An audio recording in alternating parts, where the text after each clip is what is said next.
Hello guys, welcome to this channel. Today we are going to start about what is credit multiplier. So let's begin. Credit multiplier होता क्या है? तो जो अपन deposit मतलब cash अपन deposit कराते हैं commercial bank में, तो कमर्शियल बैंक उसी बेसिस पे लोन ग्रांट करता है। तो अब इसका प्रोसेस क्या होता है क्रेडिट क्रिएशन का? पहले तो अपन इसका अजम्पशन देख लेते हैं। फर्स्ट अजम्पशन क्या है? Only one bank in an economy, मतलब पूरी होल इकोनॉमी में सिर्फ एक ही बैंक है और कोई सी बैंक नहीं है। सेकंड अजम्पशन क्या है? Only banking transactions. कौन से ट्रांजेक्शन्स? बैंकिंग, मतलब सिर्फ बैंकिंग ट्रांजेक्शन्स होंगे और कैश ट्रांजेक्शन्स बिल्कुल नहीं होंगे। सिर्फ एक ही बैंक है इकोनॉमी में और बैंकिंग ट्रांजेक्शन्स होंगे। तो अपन फर्स्ट देख लेते हैं इनिशियली अपन डिपॉजिट कराते हैं 1000 रुपीज़। तो LRR कितना दे रखा है इसके अंदर? 10% दे रखा है। कितना दे रखा है? 10% LRR। तो अपन ने 1000 का 10% निकाला तो 100 आया। अब LRR आपको नहीं पता तो आप मेरी पिछली वीडियो में देख सकते हैं। LRR वैसे रिजर्व होता है, मैं इस वीडियो में बता देती हूँ। LRR एक रिजर्व होता है जो कमर्शियल बैंक अपने पास में रखता है। तो अपन ने 1000 में से 100 डिडक्ट किए तो 900 क्या हुआ? लोन हुआ। 900 लोन हो गया। अब 900 अपन ने बोरोवर्स को दिए, लोन ग्रांट किया है, तो ये क्या होएगा? बोरोवर कुछ ना कुछ तो करेगा, या तो इन्वेस्टमेंट करेगा या कंजप्शन करेगा, कुछ भी करेगा। तो वो क्या होएगा? एक ही बैंक की इकोनॉमी में और एक ही बैंकिंग ट्रांजेक्शन्स है, तो मतलब क्या होएगा? बैंकिंग ट्रांजेक्शन्स करेगा। तो कितना आएगा? 900 डिपॉजिट करेगा वो। तो 900 का अपन ने 10% निकाला तो कितना आया? 90। और फिर लोन कितना ग्रांट हुआ है? 810। तो ऐसे क्या होता है? प्रोसेस चलता रहता है। फिर 810 ही डिपॉजिट होंगे, फिर उसका अपन LRR निकालेंगे 10% तो 81। तो लोन कितना हो गया ग्रांट? 729। ऐसे क्या होता है? प्रोसेस चलता रहता है क्रेडिट क्रिएशन का। ऐसे ही कमर्शियल बैंक क्रेडिट क्रिएट करती है। अब नेक्स्ट आता है मनी मल्टीप्लायर, मतलब अब आता है एग्जाम्स के अंदर जो क्वेश्चंस पूछे जाते हैं इस पे, तो वो सिर्फ ये फॉर्मूले पे पूछे जाते हैं कि टोटल डिपॉजिट निकालो, इनिशियल डिपॉजिट निकालो, मनी मल्टीप्लायर निकालो, तो ये सब कुछ पूछा जाता है। तो इसका फॉर्मूला क्या होता है टोटल डिपॉजिट का? Total deposit is equals to initial deposit into 1/LRR। इसका मतलब क्या हुआ? इनिशियल डिपॉजिट अपन ने कितना कराया था? 1000 रुपीज़ कराया था, और LRR कितना था? 10% था। तो अपन ने 1000 का 10% निकाला तो कितना आया? 1000 आया, 10,000 आया। तो मतलब टोटल डिपॉजिट कितना हुआ? 10,000 हुआ। ऐसे निकाल सकते हैं। अब इनिशियल डिपॉजिट अपन को दे देगा और टोटल डिपॉजिट निकालने को आ सकता है। टोटल डिपॉजिट अपन को दे देगा, इनिशियल डिपॉजिट निकालने को आ सकता है। दोनों गिवन कर सकते हैं और LRR भी पूछ सकता है। ऐसे बहुत से क्वेश्चंस पुटअप हो सकते हैं। नेक्स्ट क्या आता है? Money multiplier. अब मनी मल्टीप्लायर क्या होता है? The number by which people can be increased due to initial deposit known as money multiplier.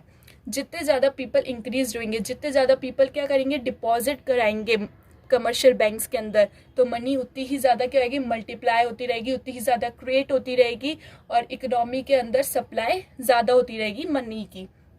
तो मनी मल्टीप्लायर का फॉर्मूला क्या होता है? 1/LRR। इधर दे रखा है money multiplier is equals to 1/LRR। LRR अपन ने 10% ले रखा है तो कितना हो गया? 10 टाइम्स इंक्रीज हो गया। अब इसमें अपन कर सकते हैं 1000 का अपन ने क्या करा? 10 टाइम्स करेंगे तो क्या आएगा? 10,000 आएगा टोटल डिपॉजिट। ऐसे ही होता है। अब क्या होता है? Relation between money multiplier and LRR। इनमें क्या होएगा? अब इसमें रिलेशन क्या क्या है? तो money multiplier is equals to 1/LRR है। अगर ये कौन सा रिलेशन दिख रहा है आपको? इनवर्स दिख रहा है। अगर अपन मनी मल्टीप्लायर को बढ़ाते हैं, इंक्रीज करते हैं, तो LRR क्या होएगा? डिक्रीज होएगा। अगर अपन ने मनी मल्टीप्लायर को इंक्रीज किया तो LRR क्या होएगा? डिक्रीज होएगा। अगर अपन LRR बढ़ाते हैं तो मनी मल्टीप्लायर डिक्रीज होएगा। तो अपन एक एग्जांपल के थ्रू देखते हैं। जैसे क्या दे रखा है? LRR है, ठीक है। LRR दे रखा है, एक 10% दे रखा है और एक 50% दे रखा है। तो अपन मनी मल्टीप्लायर में फॉर्मूला पुटअप करते हैं। जैसे 1/LRR है तो 1/LRR इज इक्वल्स टू 10%। तो अपन ने 100/10 किया तो कितना है? 10 टाइम्स आया। अब 50% का करेंगे तो 100/50 तो कितना है? 2 टाइम्स आया। तो मतलब क्या हुआ? तब अपन ने LRR छोटा लिया तो मनी मल्टीप्लाई ज़्यादा हुआ। कितना हुआ? 10 टाइम्स। अपन ने छोटा लिया 10%, तो 10 टाइम्स क्या हुआ? इंक्रीज हुआ। अब अपन ने 50% लिया, मतलब अपन ने मनी LRR कितना लिया? 50%, मतलब 10% से ज़्यादा है 50%। तो कितना मनी मल्टीप्लायर हुआ? 2 टाइम्स। तो मतलब क्या हुआ? ये इनवर्स रिलेशन है between the money multiplier and LRR के बीच में। अब अपन एक क्वेश्चंस भी कर लेते हैं। तो टोटल डिपॉजिट दे रखा है अपन को 20,000 करोड़, LRR दे रखा है 20% और इनिशियल डिपॉजिट कितना दे रखा है, अपन को ये फाइंड करना है। तो अब फॉर्मूले पे ध्यान देंगे सिर्फ। तो अपन total deposit is equals to initial deposit into 1/LRR। Okay, TD मतलब टोटल डिपॉजिट, ID मतलब इनिशियल डिपॉजिट, शॉर्ट फॉर्म में लिख रही हूँ, समझ जाना। टोटल डिपॉजिट अपन ने इधर क्या लिखा, 20,000 करोड़। ओके, अब अपन को इनिशियल डिपॉजिट तो फाइंड करना है, तो अपन इनिशियल डिपॉजिट को ऐसे ही लिख देंगे इनटू 20% दे रखा है LRR। तो अपन क्या करेंगे 20%, तो मतलब 100/20 लिख सकती हूँ मैं इसको, बिल्कुल लिख सकते हैं।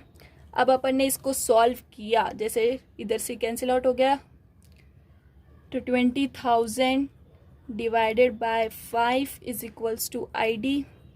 तो कितना आया 4,000 क्या हुआ इनिशियल डिपॉजिट, तब जाके क्या हुआ 20,000 मतलब 4,000 करोड़।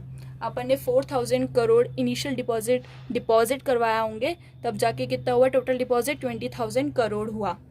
अब इसके अंदर क्या दे रखा है, सेकेंड वाले के अंदर इनिशियल डिपॉजिट दे रखे 4,000 और LRR कितना दे रखा है 20%। अब निकालना है मनी मल्टीप्लायर, तो इसका भी फॉर्मूला है। तो टोटल डिपॉजिट पहले तो निकाल लेते हैं, टोटल डिपॉजिट निकाल लो, चलो पहले टोटल डिपॉजिट निकाल लेते हैं, फिर वो निकाल लेंगे मनी मल्टीप्लायर। तो total deposit is equals to initial deposit into 1/LRR। तो अपन को इसमें इनिशियल डिपॉजिट दे रखा है 4,000, LRR कितना दे रखा है 20%, तो 100/20 लिख सकती हूँ, बिल्कुल लिख सकते हैं। 0 से 0 कैंसिल आउट, 2 तो कितना है ये 20,000। अब अपन क्या करेंगे मनी मल्टीप्लायर निकालेंगे। तो मनी मल्टीप्लायर का फॉर्मूला क्या होता है 1/LRR। बस ये दो फॉर्मूले हैं, अपन को बस इतने से फॉर्मूले में ध्यान देना है। अब अपन क्या करेंगे, LRR कितना दे रखा है अपन को 20%, तो 100/20, तो मैंने कैंसिल आउट किया तो कितना आया 5 टाइम्स आया। तो अब इसे अपन रीचेक भी कर सकते हैं। मतलब कैसे चेक कर सकते हैं रीचेक, जैसे अपन ने इनिशियल डिपॉजिट किया 4,000 था, तो 4,000 मल्टीप्लाई बाय 5 तो क्या है टोटल डिपॉजिट कितना है 20,000 आया। ऐसे अपन इसको क्या कर सकते हैं रीचेक कर सकते हैं कि अपना मनी मल्टीप्लायर सही है या नहीं है, या टोटल डिपॉजिट सही है या नहीं है। Thank you guys for watching this video.